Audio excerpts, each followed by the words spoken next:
ugaas maxamuud ugaas axmed ugaas maxamed oo ka mid ah simada Puntland iyo wafdu hogaaminayo ayaa maanta lagu soo dhaweeyay duleedka koonfureed ee magaalada Garowe kadib safar ay kaga soo kicitimeen degmada Galdogob ee gobolka Mudug. Safarka ugaaska ayaa salka ku haya casuumaad uu ka helay madaxweynaha dowladda Puntland Cabdiweli Maxamed Cali Gaas. soo dhaweynta ugaaska oo ay ka qayb galeen isimoon nabadoono waxgarad culimowdiin ganacsato iyo maamulka degmada Garowe waxa ugu horeyn ka hadlay ku-xigeenka duqa degmada Garowe Cismaan Tawxiid. waxaan maanta halkan u joognaa inaan soo dhaweyno ugaas maxamuud ugaas axmed ugaas maxamed oo ah ugaaska beesha tanada daaro ee dhawaan lagu calaamay magaalada Galdogob. waxaan leen ugaas ku soo dhawow caasimada Puntland. halkan waxaa jooga mujtamaca qayb ka mid ah anti oo ugaas u tahay.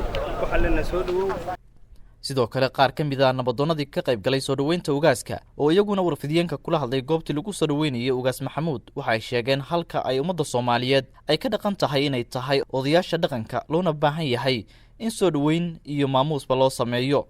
Ku dhaqan yahay reer dhaqan ma aha beelna dhaqan ma aha marka hore muslimiinta dhammaan buu yahay marka xigana Soomaaliya way ognahay burbur iyo dhibaatooyin badan baa dhacay halka aynu ka noolahay lana rabo inaynu noolayno oo isugu tagno waa dhaqanka weyn waa sidaan u soo baxnay oo aanu u soo maaragtay xafladan maaragtay soo dhaweyntan badan aanu u soo baxayno soo dhawaada kal iyo laabaan u soo dhaweynaa diyaar yeelanahay ugaaska iyo simada kale iyo waftiga la socda waa soo dhaweynaynaa wixii war iyo wayno dhammaana xilliga aynu makarasa gurigeena tagno yeelana waa soo dhaweynaynaa soo dhawaada gurigiina baa ka timaadeen waana mahadsantiin.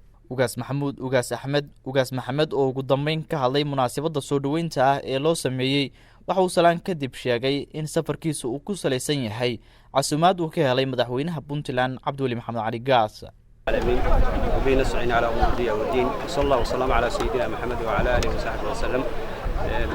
السلام عليكم ورحمة الله وبركاته.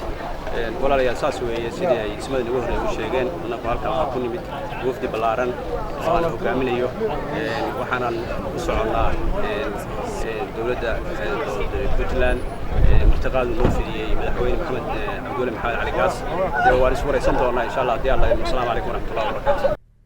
safarka ugaas Axmed ee magaalada Garowe ayaa ku soo aadaya xilli laga dareemayo magaalada Garowe dhaqdhaqaaqiyo ku saleysan murashaxiin u tartamaya labada aqal ee baarlamaanka dowladda federaalka Soomaaliya.